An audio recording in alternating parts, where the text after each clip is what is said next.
Guys, welcome back to my YouTube channel. आज का topic है how to make notes for assistant professor examination 2025 जो कि MPPSC करवाता है। तो उसका नोट्स कैसे आपको बनाना है खुद से, जैसे आप कोचिंग नहीं कर रहे और आपको लग रहा है वैकेंसी आ गई है या फिर आने वाली है, तो उसके लिए मैं कैसे जल्दी कवर करूँ, क्या छोड़ूँ, ये बहुत बड़ा एक सवाल रहता है। ठीक है, तो फिर मैं आज कुछ हेल्प करूँगी आपकी कि मैंने अपने नोट्स कैसे बनाए थे सेल्फ स्टडी से। जैसे मैंने कल आपसे बोला था कि सबसे पहले आपको जो है वो अपना सिलेबस नोट डाउन करना है। ठीक है, सिलेबस नोट डाउन कर लिया आपने, फिर उसके बाद आप लोगों को उसके ईयर ऑफ पब्लिकेशन पता होना चाहिए। जैसे ये दिया हुआ है, मतलब सिलेबस के आगे ही आप लिख दीजिए ताकि आप जैसे जैसे नज़र पड़ेगी आपकी तो आपको लर्न भी होता जाएगा। क्योंकि क्रोनोलॉजी के क्वेश्चंस बहुत आते हैं, मान लो क्रोनोलॉजी के भी नहीं भी आए तो डायरेक्ट क्वेश्चंस बहुत सारे आ जाते, तीन चार बहुत होती हैं क्वेश्चंस। तो जैसे ये क्वेश्चन पेपर भी है मेरे पास 2000 ये अभी 1 जून वाला, जैसे ये है डायरेक्ट क्वेश्चंस हैं। ये देखिए कुछ क्वेश्चन डायरेक्ट हैं। What causes Hamlet downfall in Shakespeare play Hamlet. ठीक है, डायरेक्ट क्वेश्चन है एकदम। ये डायरेक्ट क्वेश्चन है। Essays of Bacon appeared in the 3rd edition, इसका आंसर 58 है। तो कुछ कुछ सवाल जो ऐसे रहते हैं ये दिए हुई है। ये क्वेश्चन पेपर आप डाउनलोड कर लीजिए तो आपको आइडिया रहेगा। एक सिलेबस को रख लीजिए और ये क्वेश्चन पेपर को रख लीजिए डाउनलोड करके, तो अभी आइडिया रहेगा कि how to study, what to skip और कैसे पढ़ाई करना है। मान लो महीने, 1.5 महीने, 2 महीने आपके पास हैं, जितने भी 3 महीने 4 महीने जितने भी हैं। मैंने तो 1 महीने 1.5 महीने में तैयारी करके कंप्लीट एग्जाम दिया, क्योंकि नेट में ऑलमोस्ट मैंने सब कुछ कवर किया था। इसमें सिर्फ ब्रशअप किया है मैंने, तो मेरे को इतना टाइम नहीं लगा। मैंने मतलब ऐसी तैयारी की सिलेबस देख के क्या करना है क्या छोड़ना है, क्योंकि सिलेबस ही स्पेसिफाई दिया हुआ है कि इसमें क्या पढ़ना है क्या नहीं पढ़ना है।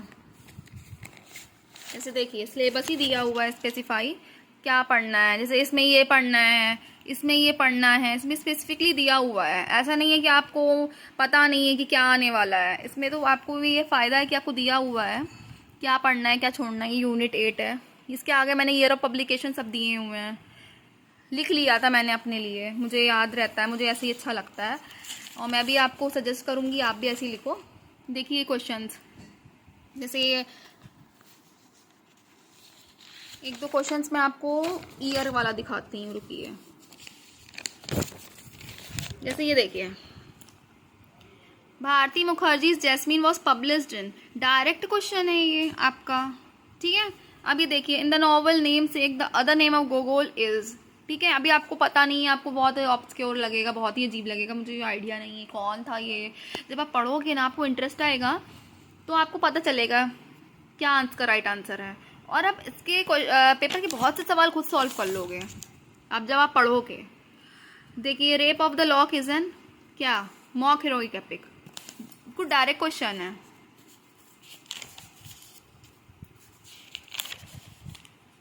ये देखिए Edward Said's scope of orientalism was published in, direct question है।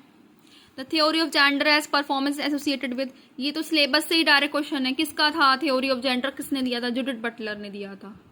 ठीक है, डायरेक्ट है। ठीक है, और जैसे ये क्वेश्चन है where is sir Thomas Malory suppose to have written his book Morte d'Arthur. तो आपको थोड़ा बहुत ना बैकग्राउंड भी पता होना चाहिए, जैसे ऑथर के बारे में पता होना चाहिए, ईयर ऑफ पब्लिकेशन, पब्लिशर के बारे में, पब्लिशर ने मतलब कुछ ऐसा जैसे साहित्य अकेडमी अवार्ड जीता या फिर कोई ऐसा अवार्ड जो मतलब पूछा जा सकता है या फिर पिछले पेपर में पूछा गया है। तो ऐसे क्वेश्चंस भी आपको प्रिपेयर करने और थीम पता होनी चाहिए कि किसके बारे में है। जैसे ये क्वेश्चन आया, थीम ही के ऊपर आया, Malory's Morte d'Arthur is full of, क्या था। अगर आपको पता नहीं होगा थीम क्या आती है उसकी, तो आप कैसे इस क्वेश्चन को कर पाओगे। ये तो डायरेक्ट क्वेश्चन है, फिर कोई और कर ले जाएगा, फिर उसका सिलेक्शन हो जाएगा, है ना। तो ये क्या है, इसका आंसर ये है।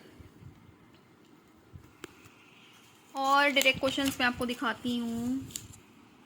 ये तो बहुत ईजी है, ये तो नेट का ही सवाल है, एकदम यूजीसी नेट का, कि John Keats appeared as an, मतलब कौन सा क्या, समझ गए। ये तो ईजी क्वेश्चन है। First book of Gulliver travel, बहुत ईजी क्वेश्चन है ये।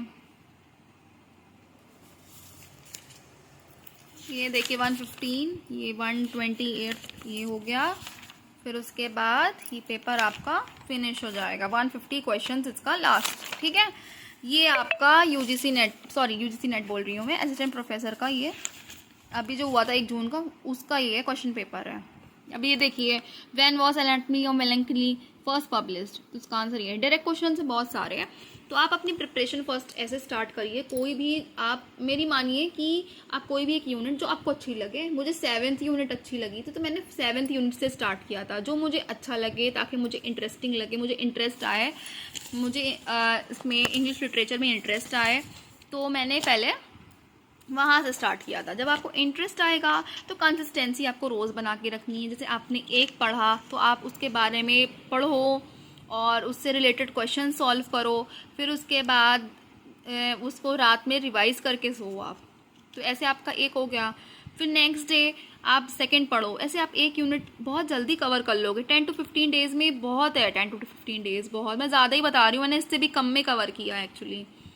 तो ऐसे आपका कवर हो जाएगा। तरीका आपको बता दिया है, publisher name, theme, year of publication, और उसके बाद डिटेल्स भी पब्लिशर के बारे में कुछ पता होनी चाहिए, या फिर कोई अवार्ड्स वगैरह जीते हैं उसने, या फिर इस जो पोएम है या कोई ऐसे इसके लिए अवार्ड मिला है, तो वो पता होना चाहिए। ठीक है गाइस, आज के लिए इतना ही। Thank you, bye bye.